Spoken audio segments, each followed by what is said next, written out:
Assalamualaikum warahmatullahi wabarakatuh.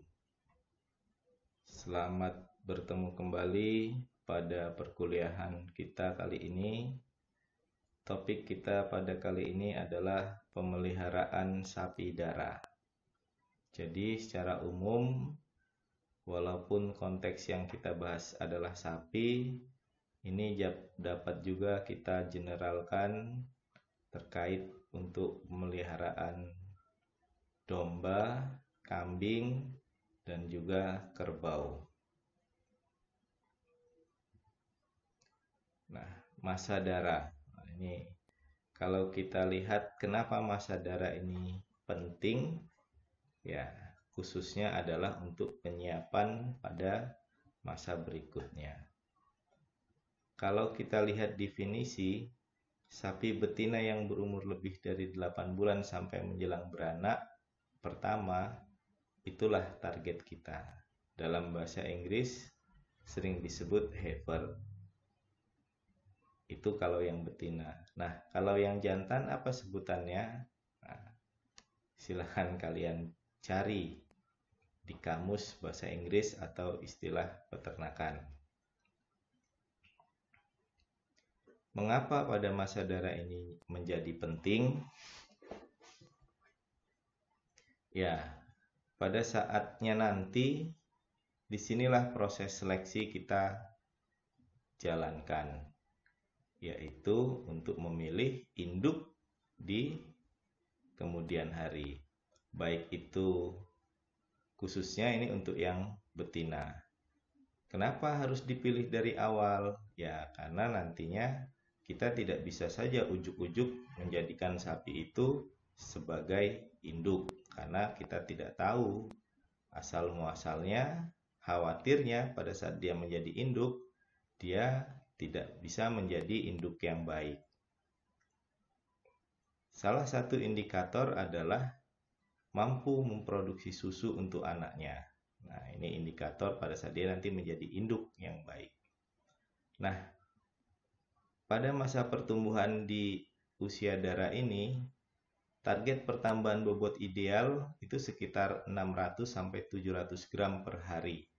Nah, jadi dari 8 bulan sampai dia menjelang beranak pertama, pertambahan bobotnya sekitar 600 sampai 700 gram. Target bobot kawin dan umur ideal untuk dikawinkan pertama kali pada bobot 250 sampai dengan 300 kg. Ini tergantung dari jenis bangsa sapinya. Atau dapat juga kalau kita lihat umur itu di usia 14 sampai 18 bulan. Yang jelas dia sudah birahi pertama dan juga sudah mendekati dewasa tubuh yang utamanya. Nah, kemudian juga tingkat pertumbuhan jaringan ambing itu juga harus diperhatikan. Khususnya kalau kita pelihara sapi perah ini. Tapi untuk sapi potong juga gitu loh. Cuma tidak menjadi indikator yang utama. ADG 600 sampai 700 gram per hari itu dimulai pada saat dia lepas sapih di usia 3 bulan sampai 10 bulan.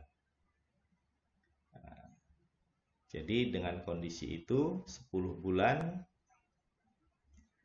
dia akan muncul birahi pertama. Sehingga setelah dia mengalami birahi 2-3 kali, kemudian baru dikawinkan. Harapannya pada usia 24 bulan dia sudah bisa beranak untuk pertama kalinya. Jika ini terjadi, maka induk ini dapat menjadi induk yang produktif, karena selama usianya dia diharapkan bisa menghasilkan 6 sampai 7 ekor anak. Jadi yang utama sampai kemudian dia berhenti menjadi induk. Akan tetapi di kita induk ini tidak ada batasan. Selama dia mampu melahirkan, dia akan tetap digunakan sebagai induk. Metode penggembalaan sapi darah ada 3. Nah, ini kalau kita lihat bahwa di masa inilah dia mulai kita ajarkan bagaimana dia untuk jadi induk. Yang pertama itu digembalakan bersama induknya. Kemudian dalam proses adaptasi, dia juga setiap 10 hari digembalakan sendiri.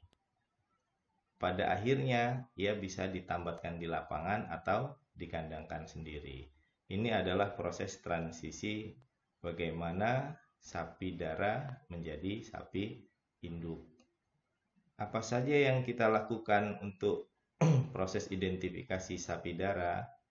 Ya, identifikasi itu perlu dilakukan untuk memudahkan kita melakukan seleksi terhadap darah-darah yang baik. Nah, ada juga yang melakukan penghilangan puting yang berlebih. Kalau menurut saya, pada saat dia memiliki puting yang berlebih atau kurang, itu sudah tidak perlu lagi dipilih untuk menjadi induk yang baik. Kenapa? Dia sudah cacat secara genetis. Kalau dia punya untuk sapi, jika dia punya puting 5 atau 3, berarti dia ini udah bukan calon induk yang baik. Jadi saran saya lebih baik kita memilih puting yang sesuai. Jadi kalau untuk kambing putingnya 2, kalau untuk sapi putingnya ada 4. Bagaimana dengan jumlah puting kerbau? Nah, silahkan kalian jawab pertanyaan berapa jumlah puting kerbau. Kemudian hal lain yang perlu dilakukan adalah penghilangan tanduk. Nah, ini dilakukan untuk sapi-sapi yang memiliki tanduk. Karena jenis-jenis sapi yang kita pelihara tidak semuanya memiliki tanduk. Penghilangan tanduk atau dehorning ini perlu kita lakukan untuk meningkatkan efisiensi produktivitas pemeliharaan. Di samping itu juga pada saat nanti dia sebagai induk, diharapkan ini tidak akan mengganggu anaknya karena tidak semua induk itu memiliki mothering ability yang baik. Dikhawatirkan induk yang panjang itu bakal mengganggu sesama sapi yang lain atau bahkan anaknya. Ya, jadi itu tujuan dari menghilangkan tanduk.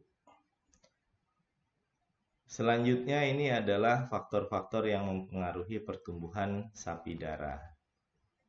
Nah, tadi sudah diulas dari sisi bobot dan usia. Nah, bangsa sapi yang berpengaruh di sini. Jadi pertama, faktor bangsa sapi itu akan mempengaruhi pertumbuhan sapi darah. Sapi Bali dengan sapi Madura tentu laju pertumbuhannya beda. Demikian juga bobot lahir. Pertumbuhan pada periode pedet sampai dengan 6 bulan. 3 ini terkait dengan bangsa sapi. Kemudian yang kedua bobot lahir. Nah, sama-sama sapi Bali ataupun sapi PO ataupun sapi Madura, sapi dengan bobot lahir yang tertinggi yang kita pilih. Kenapa? Karena harapannya dia akan memiliki pertumbuhan yang baik. Memang betul bahwa bobot lahir belum tentu menjadi indikator yang baik. Akan tetapi pada poin 3 itu kita dapat melihat pertumbuhan pada periode sampai dengan 6 bulan. Misal begini, pada sapi bangsa yang sama bobot lahirnya beda. Yang satu sapi bobot lahirnya 40 kg, yang satunya lagi 36 kg. Akan tetapi pada poin ketiga yang memiliki selama 6 bulan dipelihara awal, itu yang bobot 40 kg pada umur 6 bulan mencapai bobot kurang lebih 120. Sementara yang dia tadi bobot lahir juga memiliki bobot 120. Kalau kasus ini terjadi, mana yang akan kalian pilih sebagai calon induk yang baik? Nah, tolong dijawab, dipikirkan dahulu. Yang pertanyaannya adalah bobot lahir yang berbeda pada sapi bangsa yang sama, kemudian pada usia 6 bulan dia mencapai bobot yang sama. Manakah yang akan kalian pilih sebagai calon induk? Kemudian kita lanjutkan pada poin yang keempat, yaitu pengaruh pakan. Kita sudah jelas bahwa pakan yang diberikan tentu saja akan sangat berpengaruh terhadap pertumbuhan sapi dara. Antara sapi yang diberi pakan hijauan saja dengan diberi pakan hijauan plus pakan tambahan lainnya tentu akan berpengaruh terhadap pertumbuhan sapi dara. Oleh karenanya memang pada saat memelihara sapi dara diupayakan kita dapat memberikan pakan yang baik sehingga kebutuhan nutrisi itu bisa dipenuhi. Selanjutnya adalah pengaruh kebuntingan pada waktu pertumbuhan. Nah, ini juga dilihat ternyata. Jadi bunting pertama sampai dengan dia melahirkan pada saat awal, ini kita bisa melihat pertumbuhannya. Sama-sama sapi PO dikawinkan di usia yang sama, kemudian melahirkan nanti di usia yang sama, akan tetapi pertambahan bobot selama kebuntingan itu juga perlu jadi catatan kita untuk kita jadikan dasar memilih apakah sapi ini kemudian akan kita jadikan induk seterusnya atau bisa diakhir. Alasannya seperti apa? Sama seperti di poin 3. Sebagai calon induk, dia harus bisa menghasilkan anak yang baik. Nah, ini pengaruhnya poin nomor 5. Oke, saya kira terkait faktor-faktor yang mengaruhi pertumbuhan sapi dara sudah cukup jelas. Kalau tidak jelas nanti silakan ditanyakan. Kemudian ini manajemen pemeliharaan. Manajemen pemeliharaan sebenarnya tidak terlalu banyak berbeda dengan pemeliharaan pada masa anak. Hanya mungkin karena sapi ini sudah bisa mengkonsumsi serat kasar yang tinggi, sehingga akan lebih mudah bagi kita dalam penyiapan pakannya. Semasa dara, sapi ini juga kita pelihara jangan sampai terlalu gemuk. Nah, jadi diupayakan bahwa sapi dara ini memiliki BCS dalam kisaran angka 3. Apa itu BCS? BCS adalah Body Condition Score.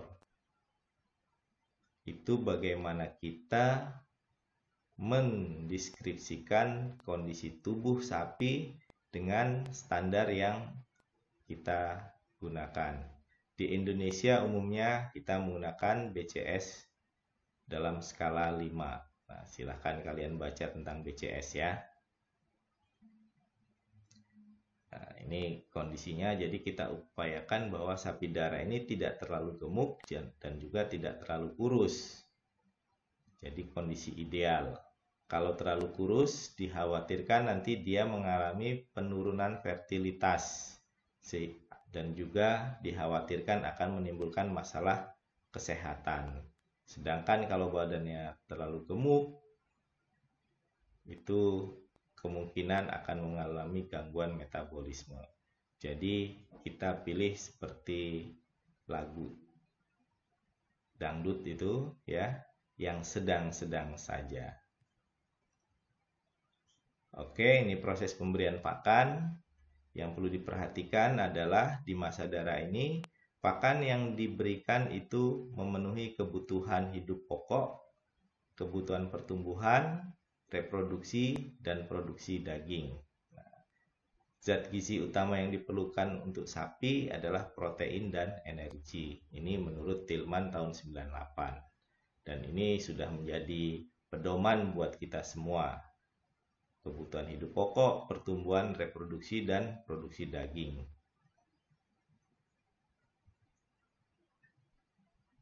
Ini terkait manajemen pemberian pakannya.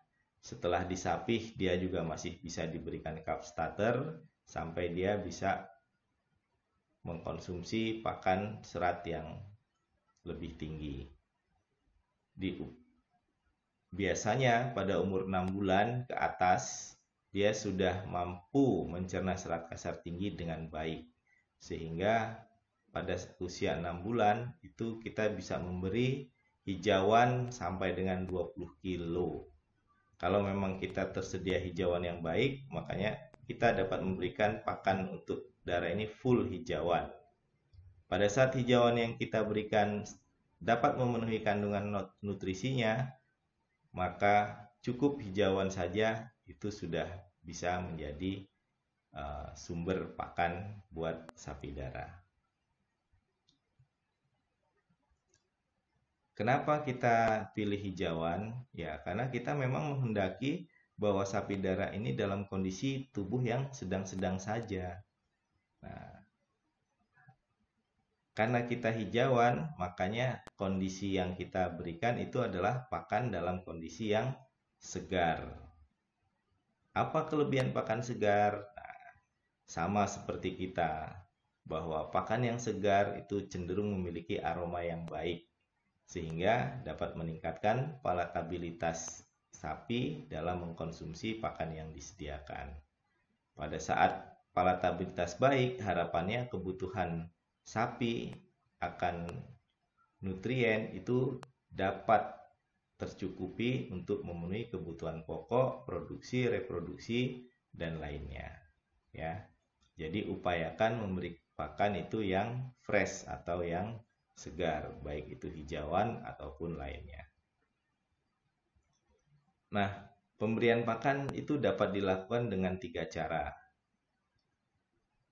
Secara umum adalah pengembalaan, kereman, atau kombinasi pertama dan kedua.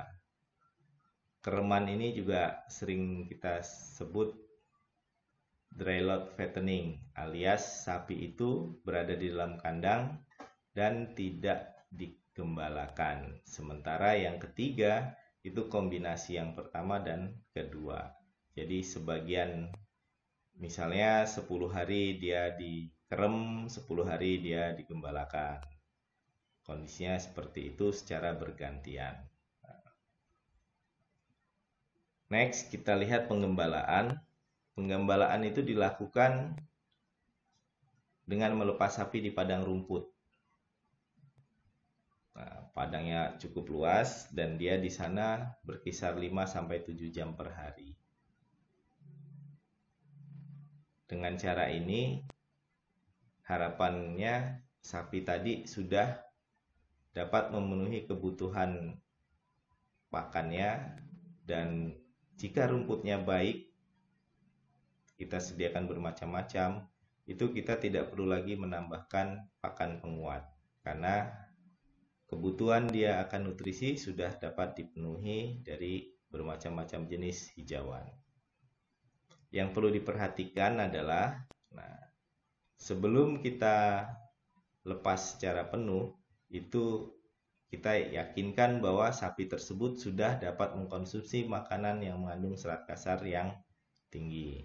Kemudian juga perlu dicek secara rutin apakah ada parasit luar yang berupa caplak ataupun jamur pada sapi yang kita gembalakan.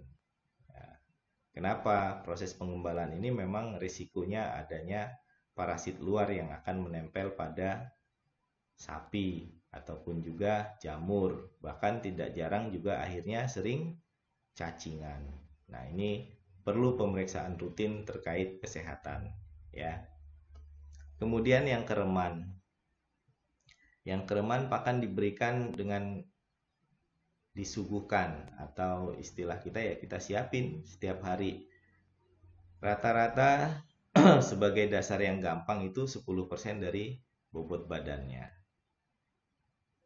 Bisa pakan yang diberikan sebagai tambahan juga bisa dilakukan dalam bentuk dedak, halus, bungkil, ampas tahu ataupun lainnya sehingga itu dapat memenuhi kebutuhan sapi. Kenapa perlu kita tambahkan? Karena kadang hijauan yang kita sediakan di sini tidak cukup. Demikian juga jenis yang kombinasi. Pemberian pakan kombinasi yang terbaik adalah kombinasi pengembalan dan kereman. Nah, di sini kita berikan pakan tambahan, tapi juga si sapi kita beri kesempatan untuk memenuhi kebutuhan pakannya di padang pengembalaan. Ini bahan pakan, kita skip, silakan baca dari jenis-jenis hijauan, kemudian pakan penguat, ya, apa saja jenisnya, penyusunnya yang bisa kita gunakan sebagai pakan penguat. Nah, kemudian manajemen reproduksi. Nah, keberhasilan kita memelihara sapi dara yang pertama adalah bagaimana kita bisa mengelola reproduksi sapi tersebut dengan baik. Ya, apabila sapi terlalu cepat dikawinkan sementara kondisinya belum memenuhi syarat, maka bisa terjadi kesulitan melahirkan karena tubuhnya masih kecil, belum bisa, sehingga kedepannya itu akibatnya sapi itu bisa mandul atau fertil. Juga produksi susunya rendah, sehingga memang kita harus mulai memperhatikan untuk mengawinkan itu di usia paling cepat itu ya tadi 14 bulan. Sistem perkawinan pada sapi dara ini bisa dibagi menjadi dua, yaitu alami dan buatan. Tapi saran saya untuk perkawinan pertama ini adalah perkawinan alami. Karena mungkin masih cukup sulit untuk mendeteksi birahi dan juga intinya birahi ini sulit untuk deteksi, sehingga saran saya perkawinan alami untuk sapi-sapi dara.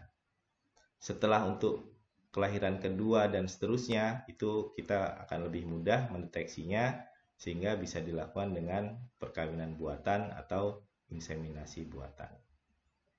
Ini tanda-tanda birahi ya, dibaca, dipahami. Ini di mata kuliah reproduksi juga diberikan sehingga ini bisa kita skip saja. Ini juga proses perkawinan dimulai saat munculnya birahi. Nah, ini untuk proses perkawinan buatan. Kalau perkawinan alami kita nggak perlu ini.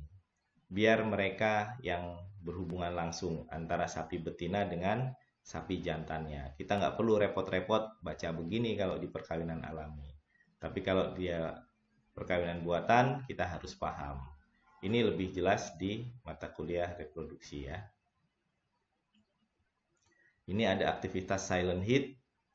Nah, ini birahi yang tidak muncul pada hewan betina, tidak muncul gejalanya, dan ini juga banyak terjadi. Oleh karenanya, saya sebenarnya lebih menganjurkan perkawinan alami. Untuk kerbau, kasus silent heat ini sangat mendominasi, sehingga memang agak sulit mendeteksi birahi kerbau. Ini yang jadi bahasan utama kemarin. Kenapa populasi kerbau jadi turun? Ya, salah satu penyebabnya itu adalah silent heat dan juga waktu kebuntingan yang lama. Rutinitas pemeliharaan, nah ini sebenarnya kalian waktu produksi ternak daging sudah melakukannya. Yang pertama menjaga kebersihan kandang, kemudian menjaga kebersihan ternak, dan juga kondisi rutin lainnya. Kemudian pemeliharaan kuku, motong kuku ya. Ini udah kita lakukan pada saat PTD. Nah, ini posisi kuku. Nah, ini kalau kalian lihat pada saat kita praktikum kemarin, bagaimana posisi kuku kambing kita itu sangat jelek ya.